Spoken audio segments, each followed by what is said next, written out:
El Adonai, Baruch Hashem, El Adonai,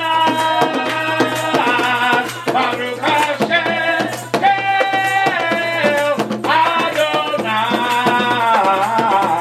Baruch Hashem, oh Baruch Hashem, El Adonai. Blessed be the name of our God. Blessed be the name of our God. Blessed be the name of our God. Blessed be the name, blessed be the name of our God.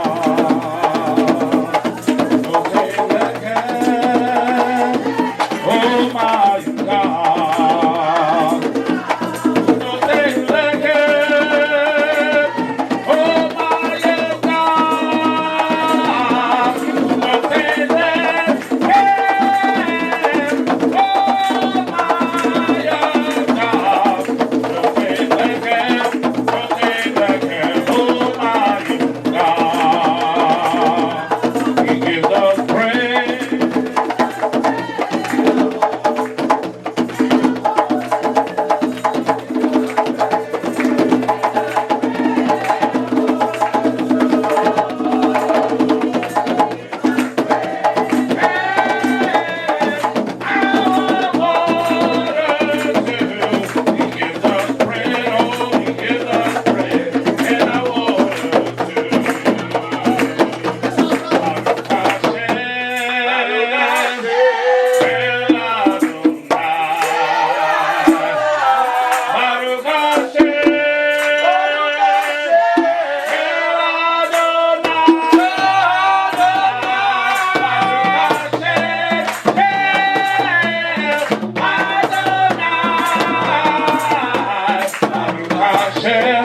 Baruch Hashem, El Adonai.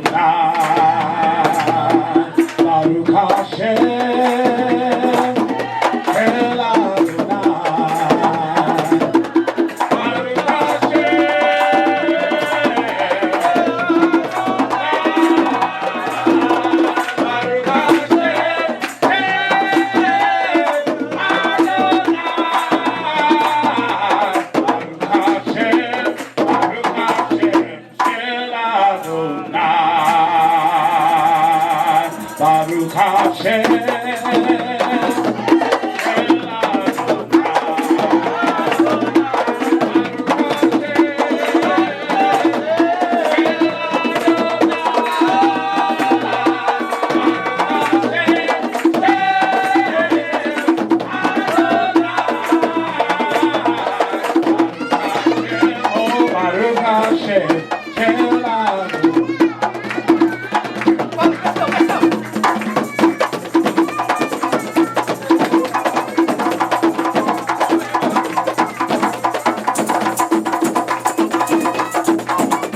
Hallelujah. You know, we make giving all honor and praise to the living God. Blessed be his name. Hallelujah. Thanking him for all of his goodness and his mercy.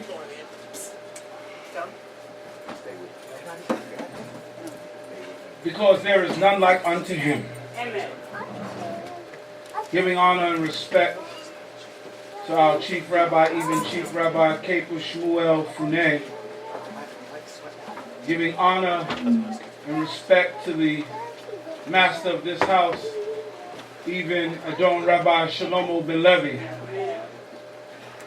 To my Lord Gabbai, and my Andre Bnai, to the elders of this congregation, to the members and friends thereof, I greet you, Shabbat Shalom Aleichem. It is indeed my pleasure to come before you to do my little part in giving praise and honor to He who lives forever. I like saying that. The one who lives forever.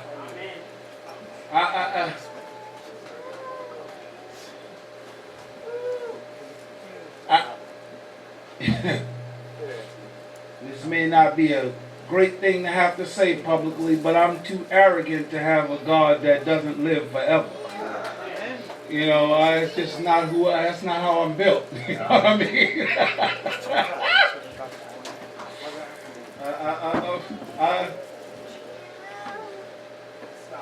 Yeah, you know what I mean? I'm not built like that.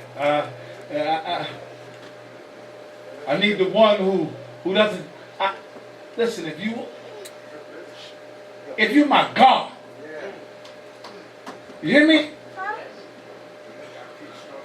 My God!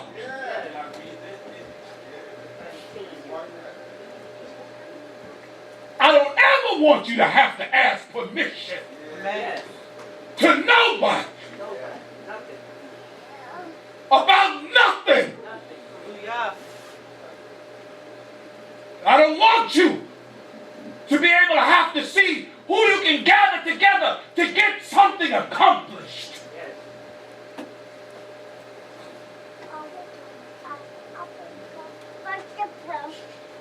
The one I'm talking about, he speaks and things come into existence.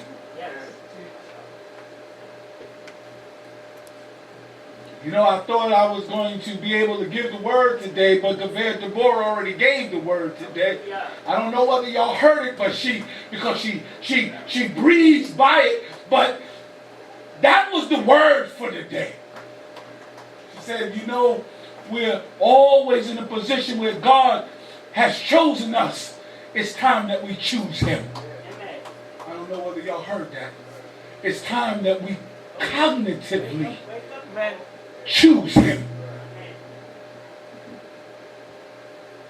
Well, Rabbi, we've already chosen Him. Yeah, no. No. I'm you. I'm part of you. I know what I'm talking about. Choosing Him means something.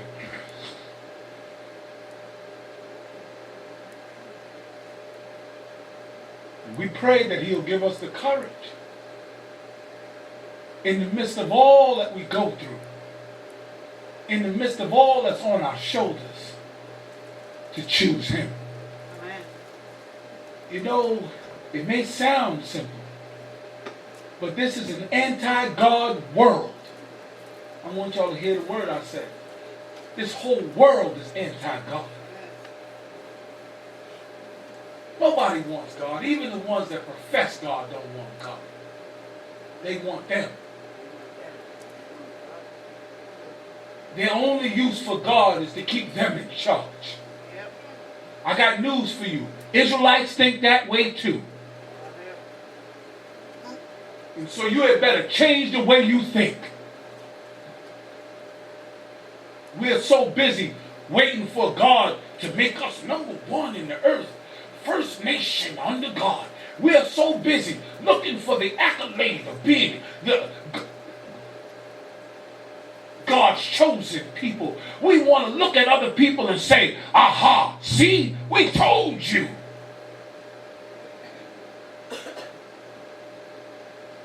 And if you think that's the mission, you're on the wrong bus. The mission in our return to God, just like our first mission,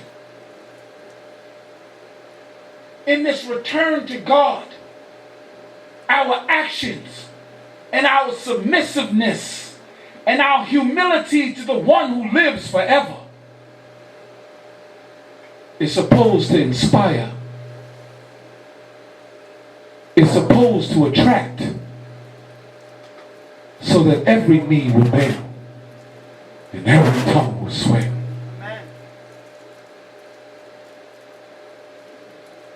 People are supposed to be able to see how you come back to the God that you turned your back on. They're supposed to be able to see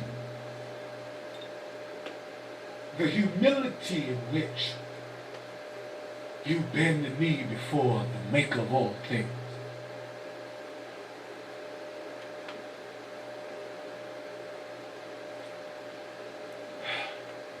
Today's Shabbat is Shabbat Vayeshev. Mamuban Vayeshev. And he dwell. Who dwell? Who? Okay, maybe as I'm older now, I can't hear, I gotta speak up. Yaakov. Hallelujah. Today's date on the calendar that we observe. I know it's been a while. Amen. Yom Esrim Shlosha B'Kislev. That's my boy.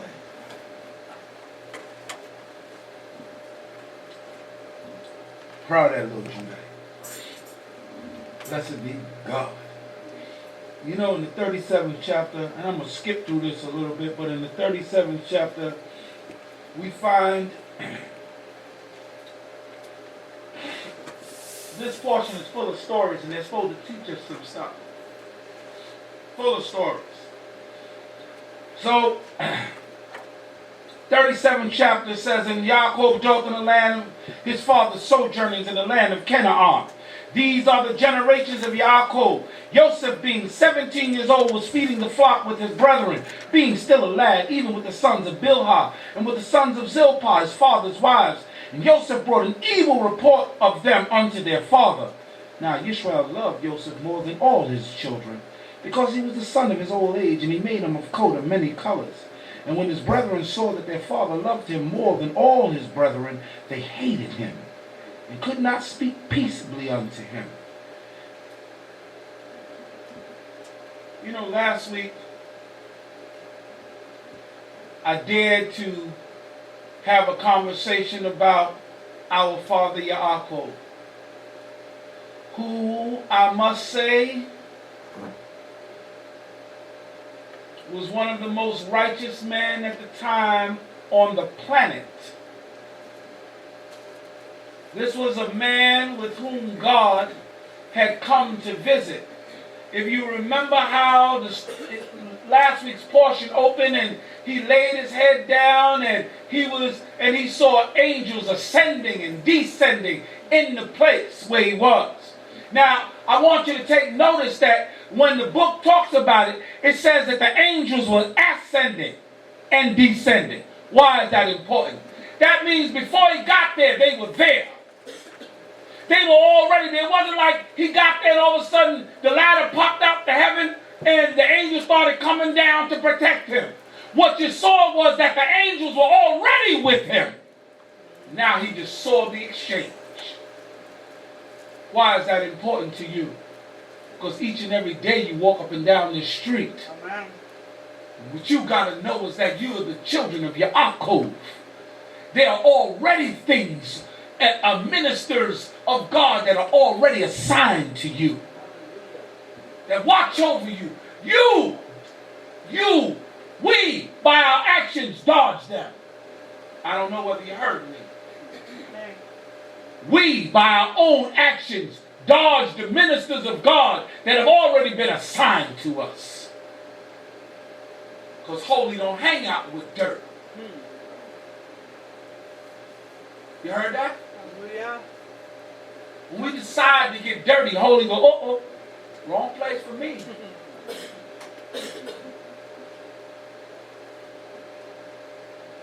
That's when they whisper to you. I ain't never heard none whisper to me. Yes, you did. You know when you got ready to go to that place, And your mind said, you know, I don't need to be there. And you knew all the reasons why. There's going to be murderers, other criminals, and things you shouldn't put your hands to. And you say to yourself, I ain't got to do it just because I'm with them. But you dodge those things that have already been assigned to you.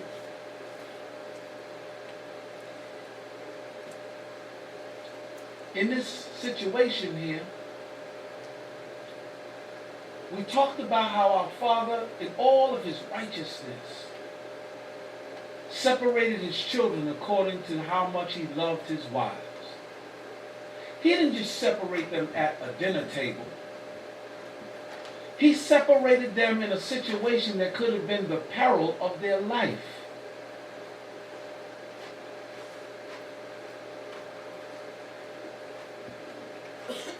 I told the congregation last week that this bred in our family a dysfunction that we have yet to get rid of.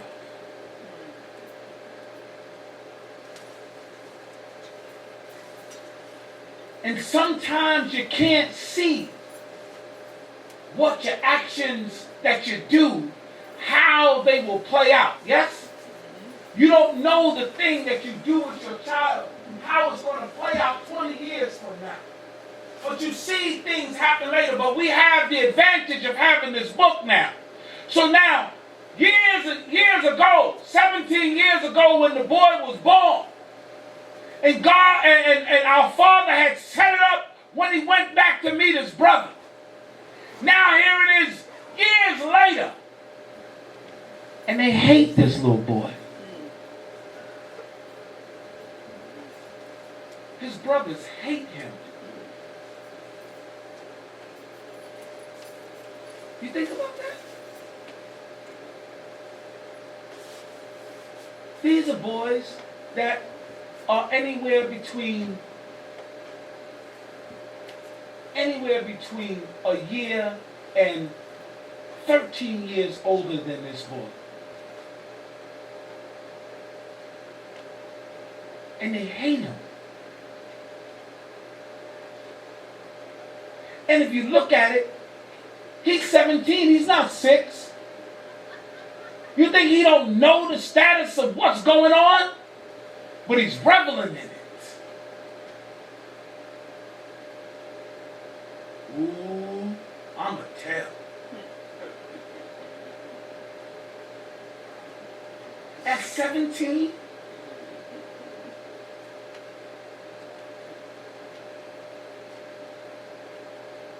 so he goes back and tells Abba, and Abba goes, good boy, keep up the good work.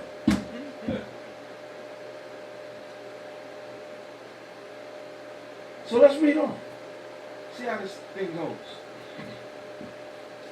And he said unto them, hear, I pray you, this dream which I have dreamed. For behold, we were binding sheaves in the field, and lo, my sheaf arose, and also stood upright. And behold, your sheaves came round about, and bowed down to my sheaf. And his brothers said unto him, shalt thou indeed reign over us, or shalt thou indeed have dominion over us? And they hated him yet the more for his dreams and for his words. I want you to hear it. That, well, someone said to me, well, God gave him the dream. Why wouldn't he tell him? You got to tell everything that you know. You already see the situation that's going on. You're going to make it worse? This is what I'm talking about. Sometimes we're oblivious to how things will play themselves out and how we deal with one another, how deeply we can wound one another with our words and with our actions. We don't have to always punch on each other to wound one another. You can cut deeper with your tongue than with a knife in many occasions.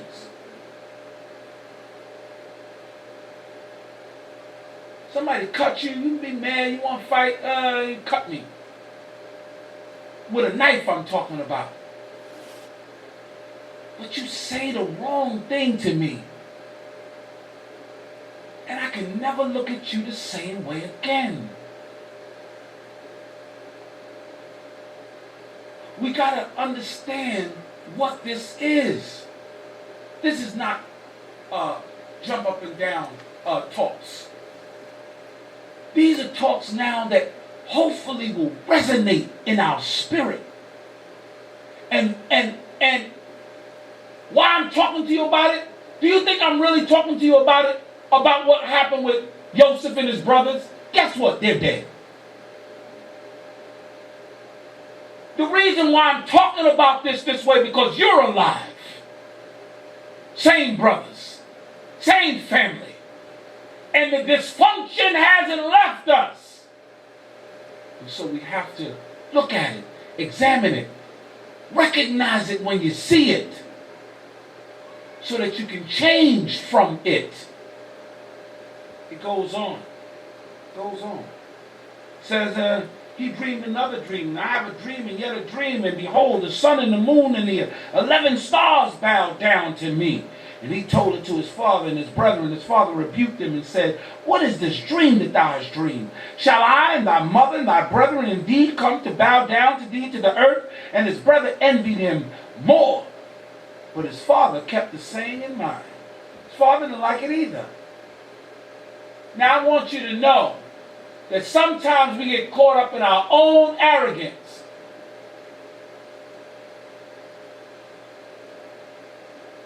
Because it is true.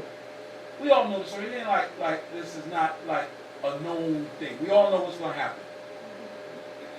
The brothers are going to bow down to them, to Joseph. But if you look at the history, that second dream never came to pass. His mama nor his father bowed down to him. The reality of it is sometimes we can get ourselves caught up in our own stuff. Even righteous people. I need for you to hear the theme of what I'm telling you. All of the people that I'm talking about are righteous people. That means that even though you're righteous, doesn't always make you right. I don't know whether you heard that, whether you want to hear it or not. Just because you strive to live a righteous life before God, and you do your absolute best to do that, it does not change the fact that everything that comes out of your mouth and every thought that you have is not right. That's why they said in the counsel of many there's safety. Sometimes you got to consult with people. The people who know that I consult with, it's like, you know, I say something and go, well, you're the rabbi. Yes, I'm the rabbi, and I have people that I consult with. Why? Because I'm a man. Even Moshe, the man of God, the operative word in that sentence is man of God. Amen. People make mistakes. And you got to forgive them the mistakes. You got to be able to maneuver the situation and not allow it to overcome you. Because righteousness is not a determination that you are never wrong in judgment.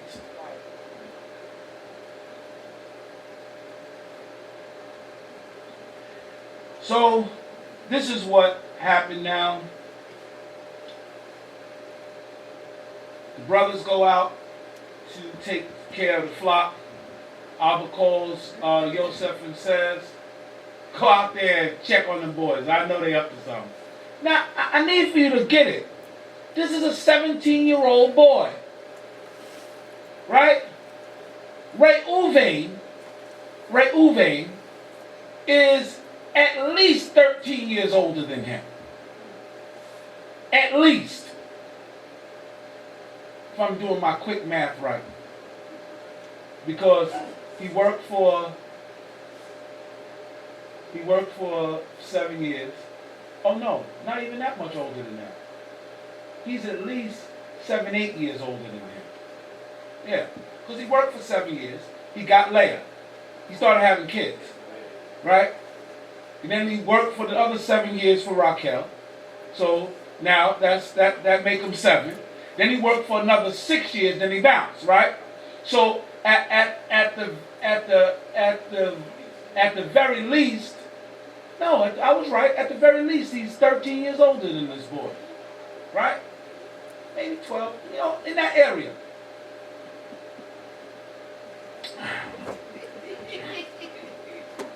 I got somebody shaking their head. I want them to do the math and talk to me later. But the reality of my point is, these were already grown men. They had already reached their majority. Yes? Yes. Here come this little 17-year-old boy to monitor them. I want you to think about this. So that when you get ready to do something, parents, when you have your children and that trustworthy child, and the other children may not be as trustworthy as that child, you don't set that child up to be their Lord and Master. Especially if that's the kid. That means you got to take care of them big ones. Because you're going to put a situation in the family that may not be able to be healed. So now, when he goes out there, he's on his way, they see him coming. They say, oh, here come the dreamer. Don't say which one. One of his brothers said, let's kill him.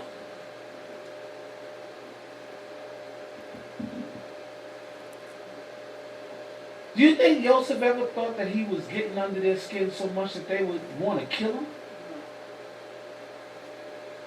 We like to pick. We like it. Sometimes, yeah, you mad. So what you mad? You mad. You mad. You mad. But you don't know how deep that's going.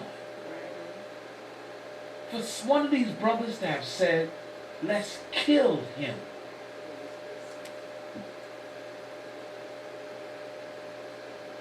Reuben said, no, let's not do that, because he thought secretly I'm going to return him to my father.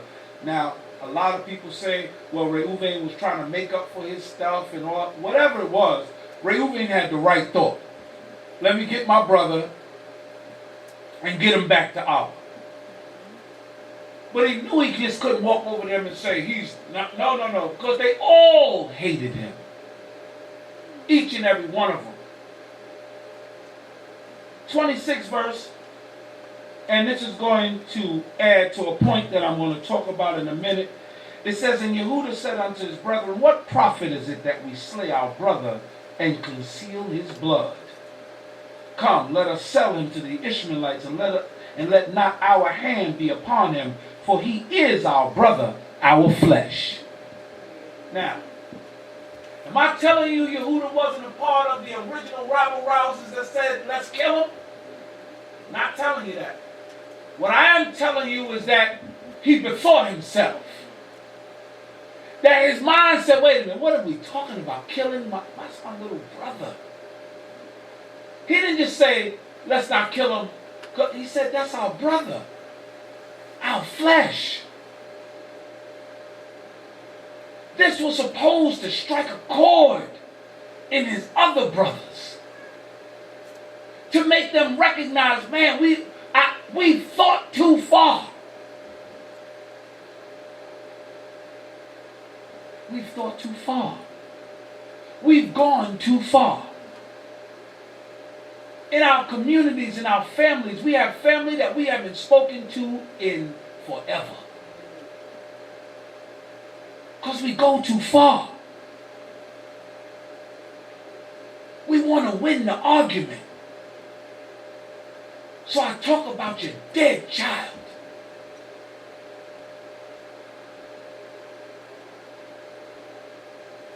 I say things like, That's why you ain't, and that's why, and the stuff that I know plagues you. The thing that has hurt you. That's why nobody wants you.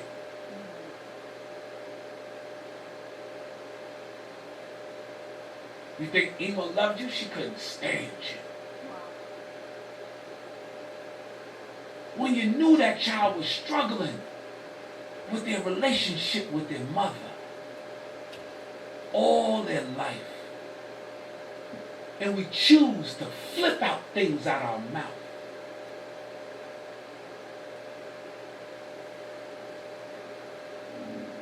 Lashon hara, the evil tongue. There's a reason why God said don't go up and down as a talebearer. We take that to mean don't lie. It doesn't just mean don't lie. It means don't run up and down telling everybody business.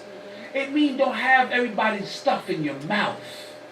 Because God knows what your mouth can do. So they sold the brother to the Ishmaelites. Then they concocted this scheme because they were getting rid of him. They didn't never want him in their Abba's house again. They wanted them to have a particular place with their Abba, and they figured, well, this boy dead or gone, and now we can be Abba's sons like we're supposed to. It doesn't work. You don't change people's heart by destroying the things that are around them. So they did that, and they told Abba he was killed. They put the blood on the coat. They did all the different things that they did, and they convinced him that he was gone. And it said, and he says, nay. He says that, and all his sons and his daughters rose up to comfort him. But he refused to be comforted, and he said, nay, but I will go down to the grave to my son mourning. And his father wept for him. So now they put the father in a situation where now he's resigned himself against life. All this in one family. I'm telling you about these things because it's important that we don't repeat this stuff. You know, in the next chapter, it goes on, and I'm going to synopsize this chapter, but I want you to hear a few things. So this chapter, matter of fact, this chapter is full of our culture.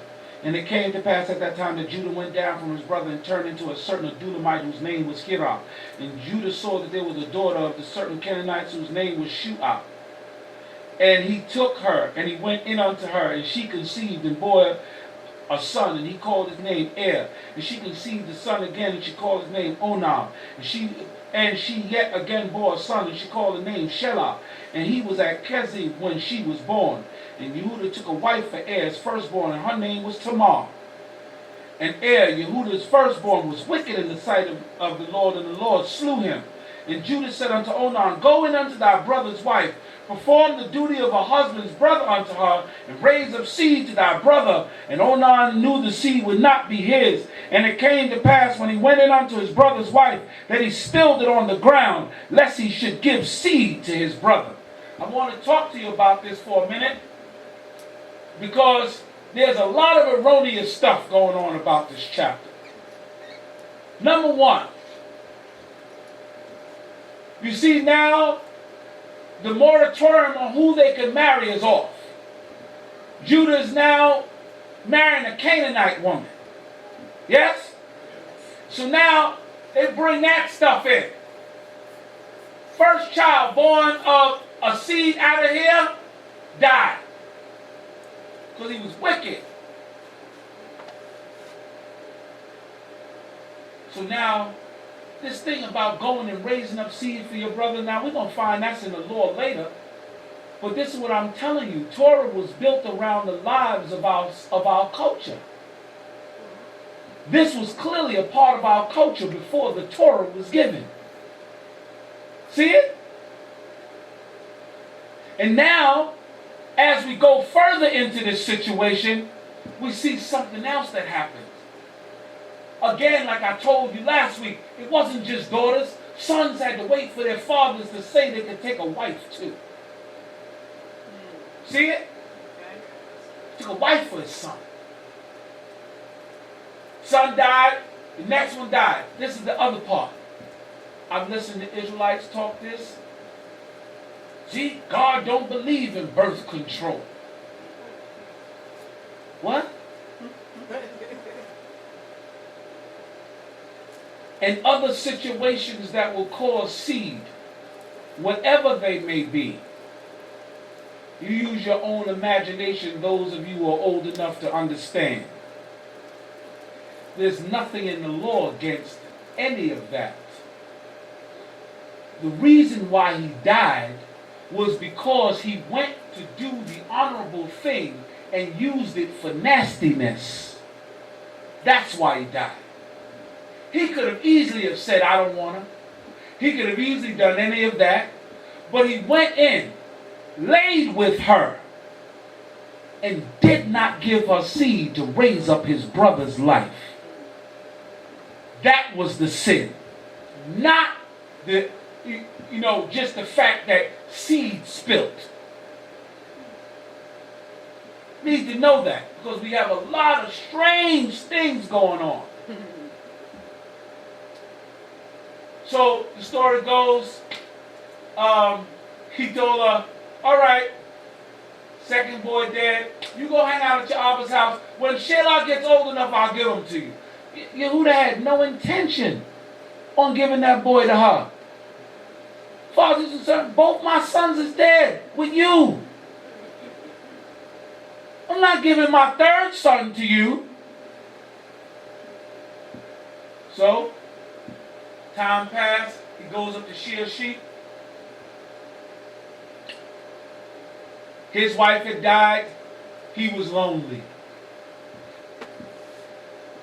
Clearly, when you went up to shear sheep, there were women who went up there to take care of men in a sexual manner. They were called prostitutes. That's just what it is. I need to just say it what it is. They were prostitutes. And Yehuda decided, well, let me go hang out with her for a minute. But it was Tamar, his daughter-in-law. He didn't recognize her. Why? Why didn't he recognize her? She was dressed like what? A harlot. So when you say your clothes don't matter, it don't matter how I dress. Clearly it matters how you dress. That was his daughter-in-law, and he didn't know who she was because she was dressed up like a harlot. By the way, the word in Hebrew there is used Quadesha. Our language is weird. That same word, means Quadosh, is holy. But Quadesha, it all means separated, set apart. You have a particular function in the world that's set apart. Right? So now, here it was. He lays with this woman. He says, I'm going to give you a goat for the service. She says, what you going to give me because you ain't got the goat with you? He gave her his ring, his sash, and his staff. So, he was an honorable guy. He went to pay his debt. He couldn't find her. He sent his people around. She was nowhere to be found. She slipped back home and took off the harlot clothes and put back on the widowhood clothes. Next thing you know, she's in her father's house. But they told Judah that she was pregnant, and he said, bring her out and burn her. Now, I want you to think about that for a minute. You killed both my kids, in his mind, but now you got pregnant by somebody else? This woman ain't no good. Burn her up. Yehuda was all in his feelings. That's what happens when we get in our feelings. But when she showed up, they told her, your father said, yeah, she came right out. But the man, I'm pregnant by the guy who belongs to this stuff here. Let me tell you something about this man, Yehuda. When he looked at it, he didn't say, let's talk. Let's go over on the side and have a conversation. He stood up and said, she's more righteous than me. That's my stuff. I promised her my son and I did not deliver. And then it says, and he never knew her again. Because that couldn't be his wife, because that was his son's wife. But he recognized what happened. He acknowledged his own fault. Why am I telling you this? This is going to tie back in with the chapter from before. You can be a righteous person and have a wicked thought. The issue is how you deal with that wicked thought. Conversely, you can be a righteous person, do something that's not right, and when it's brought to you, when you figure it out, when you can come back to your senses and stand upright, you can be still counted among the righteous. What am I telling you? Righteousness does not mean that your mind is impervious to doing wrong. So when people come to you to try to help you, to try to motivate you to do the right thing, don't turn them away because you think, I'm a godly person. Who they think they are? I pray to God all the time. I deal with God all the time. God likes me. God blesses me. And who the person to tell me that? That's arrogance.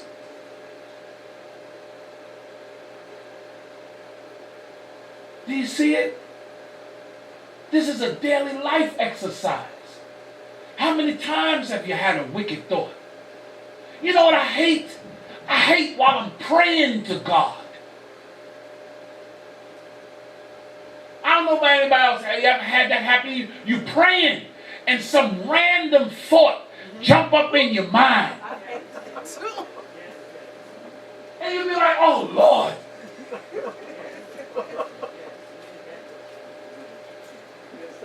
Then you want to stop praying. Let me shake that off. Wait a minute, hold on. Okay, let me come back. Father, forgive me for that thought. Amen. Thoughts come to your mind. It's how you act on it. And if you act wrong, stand up. Be a man or a woman and acknowledge what you did and stand up and do it better next time. Amen. That's what righteousness does. Righteousness does not sit there and fall on your own self-aggrandizement and feel like you can't be told anything. Because you'll look bad. You'll make up. Do you realize do you realize people do it all the time? When they get caught up in their wrong, they make it worse by trying to justify the wicked that they're doing and make you feel like some kind of way that you're wrong for even broaching the subject with them because they are great and mighty and awesome.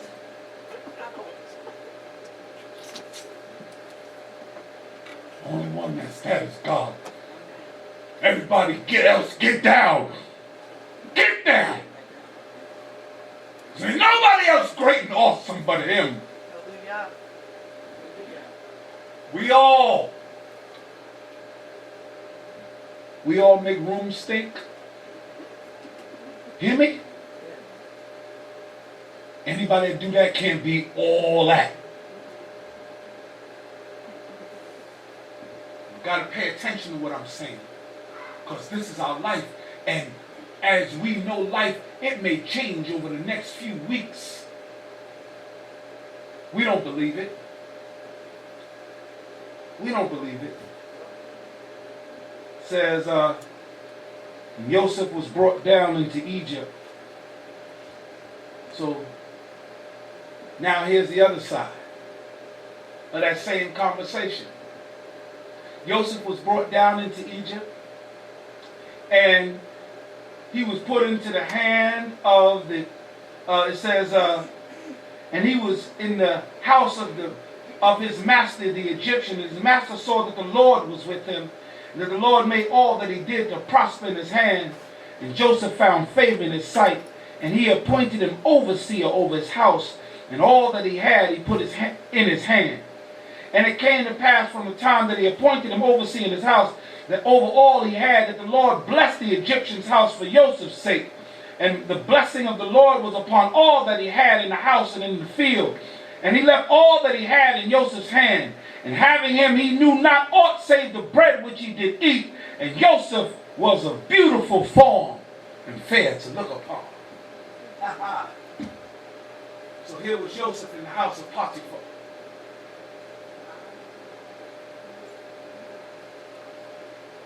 And everything he did, God blessed it. Potiphar saw it. So he started turning stuff over to him to the point that Joseph ran, this the slave, he run the house. The slave run the house. Potiphar didn't even know nothing about it. He said, dinner ready? Okay, let me sit down and eat some dinner. That's it. I look around, all my stuff is increasing. I don't even know how much stuff I got. Joseph could have been robbing him blind. He wouldn't even know, because the only thing he watched was his stuff increasing. So now, here comes Potiphar's wife. Heard that last line. Joseph was beautiful, fair to look upon. You know what they're talking about, right, Joseph? You know that.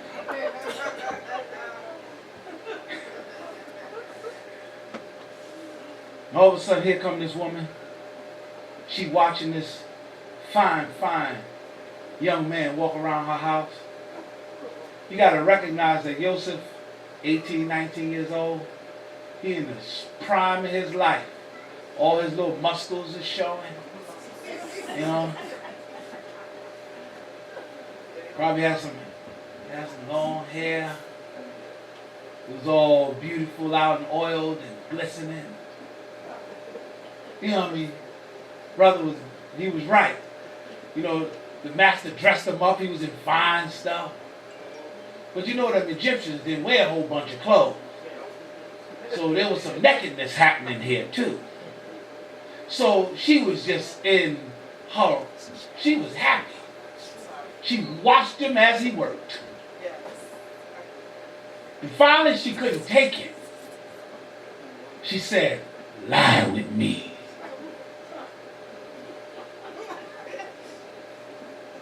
Now, here's the same boy that I told you about from the beginning, who was a brat, who enjoyed watching his brothers squirm in his brattiness, who enjoyed the place that his father had given him over and above all of his children. He enjoyed it. Did that mean that inherently he wasn't a righteous person? That didn't mean that. That meant that he was misguided. It meant that something in our lives sometimes causes us to turn the wrong corner. And we have to be turned back. We have to be instructed in the way. That's why God made elders. So that, you know, listen, I can go back, I can talk about this. This is the Don Mikhail Ben Levi, this is Uncle Mike. Right? We put together all kind of stuff. He writing out titles and all kind of stuff and got all of stuff. But when he would talk to me on the phone and he'd go, nephew, this is such and such. No. This is what happens, like this. And I don't want blah, and this is it, and this is it. There was no time to be talking about, well, Uncle Mike, I'm the rabbi and such and such. No. You have to learn to be in your place and not resent it. You ain't got to resent it. For what?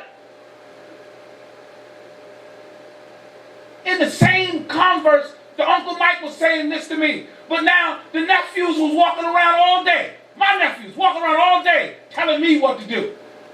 Because that was what I trained them to do. That's what they were supposed to do. Why am I telling you? You got to see the balance of life. And if you and how we have to walk with it hand in hand and help one another to achieve our lofty goal of being altogether righteous. What it said, full of righteousness. That's not just a work for you, that's a work for all of us. When you see me going out of line, you're supposed to, hey. When I see you going out of line, hey. It's all of our work.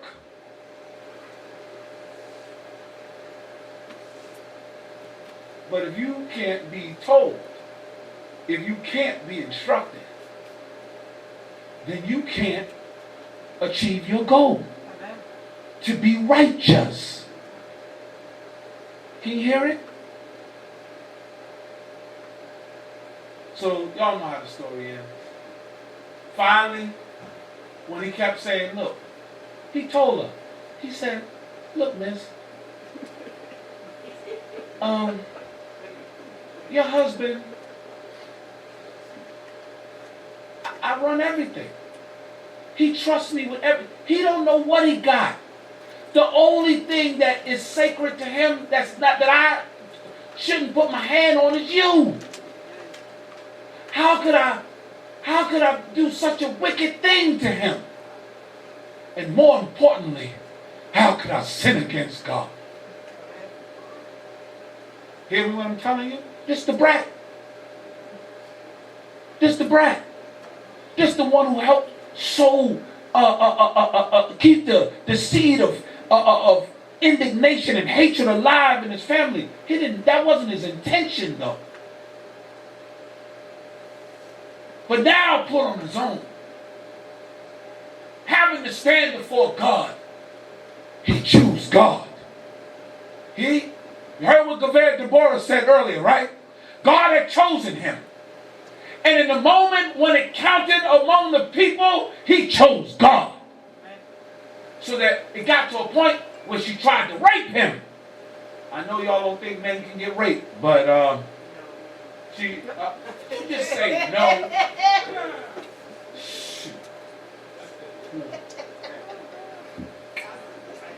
We'll have that conversation later. But no mean no. If no mean no on that side, no mean no on the other side. And if you force me, you raped me. Period. That's it. So she was trying to rape Yosef. Because he said no. Then she grabbed him, he roughed out his clothes, and then she, oh, look what he did. Nobody was fooled. Not the men of the house, who she had probably laid up with them too. This wasn't new. All of a sudden, everybody's gone in the house. That's like the White House being empty. You don't have a house where you have a full staff and ain't nobody ever around. So everybody knew when she does this, after she get her, everybody clear out so she can do her business.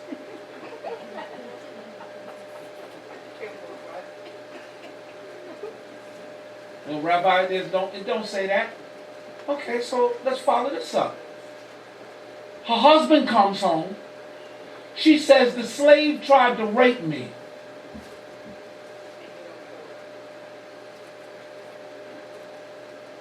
He don't put the slave to death? Okay. I'll put you in jail. That's good? He go to jail. Because he knew his wife was a tramp.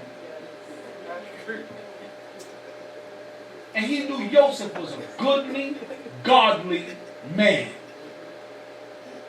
So he put him in jail to save face with his wife. When he gets in jail, same thing happens. God lifts him up. The baker and the butler is in the place. They have the dreams. He sees their face. They say, well, we had these dreams. And Joseph rightly says, do not interpretations belong to God? Amen. Tell me. I'll tell you what it is.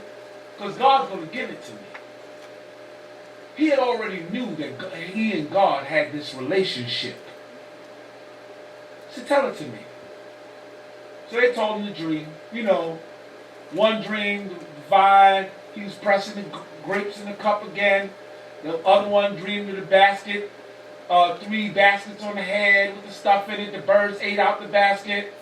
So the cupbearer goes first. I dreamed this dream and had the vine and I pressed the cups in the thick. Joseph says, listen, in 3 days, the Pharaoh will lift you up again and you will once again. Oh, that wasn't supposed to happen. Once again, you will put his cup in his hand. Right? This is what he told him. Once again, you will be able to serve as his butler. Right? So the baker heard that and said, "Oh, Beth, that's a great interpretation. Let me tell you my dream. In my dream, there were these baskets. It's happy." He also said, "In 3 days, Pharaoh will take you and hang you." He's like, "What? What? You just thought?" Yeah, that was his dream. Your dream different. You finna die. 3 days. Now, nobody believed him until 3 days. And the butler came and he once again put his cup in the Pharaoh's hand. And the baker was hanged. The Tanakh says, and the butler forgot Joseph. Let me help you clarify that story.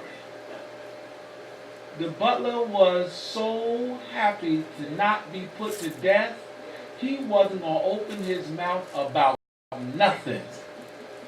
He wasn't going to rock the boat. He wasn't going to talk about it. He wasn't going to do nothing. You think he forgot Joseph? He didn't forget Joseph. He was determined not to be on Pharaoh's bad side. You lifted me up, you killed him. No. Long live Pharaoh. Happy birthday. Right? That's it. The moral of this story today is this. And for those of you who came to hear me give you a different interpretation, I'm so sorry. Because today is about a day for family. This portion is about how we should function as family. This portion is about how we have to be able to recognize dysfunction so that it doesn't overcome us in our family. We have to learn to hear the words of those who speak to us about making our lives better and putting us in a better place with the living God. We cannot believe that we have already arrived. Can you hear that? Because we are now thousands of years from the time that we just read about. And we can clearly see that all through the book, the enmity continued. Yes? Brother and brother. Korah. Shmuel. The Benjamites. All this stuff was internal civil war. Because we had never gelled together as a family. Never forgave one another. Never looked at each other and recognized that I can't make it without you. And the truth is, you can't make it without me. pray that the Most High God will give us the strength and the courage to shuck off this dysfunction. It's not it's not going to happen just by praying it away. You hear me? I need for y'all to hear me. This dysfunction is not going to disappear because we wish it away. The dysfunction is going to change when we make the active moves to overcome the scenario that we find ourselves in. I end this. Moshe said, and establish thou the works of our hands. Right. Yes? Okay. Yea, the works of our hands. Establish thou it. We can accomplish anything. Our master is the king. Mm-hmm. But you got to put your hand to the work. You pray to God for food. He provides you with food. Please don't pray for the fork to lift up off the plate. And magically come and guide the food in your mouth. That's not the way it works. I pray that the Most High God will bless and keep you all, and that He will allow us to live before Him in peace and in health and in safety, recognizing that we are His children. We are the sons of Abraham. We are the children of Abraham, Isaac, and Jacob. He said that's his name forever. He loved them so much when he said, after he told Moshe, this is my name. I am the eternal. I am the eternal, the God of Abraham, the God of Isaac, and the God of Jacob. That's my name and my memorial forever. This one loves us. He's chosen us over time and time again. This morning He chose you. Maybe you don't get it. This morning He chose you. Choose Him back. We give thanks to the Most High God. We thank Him for putting the word in Gevera Deborah's mouth, that we have to choose Him. That's the only way out, y'all. Choose Him. May the Most High God bless and keep us all. This is my humble prayer. At this time,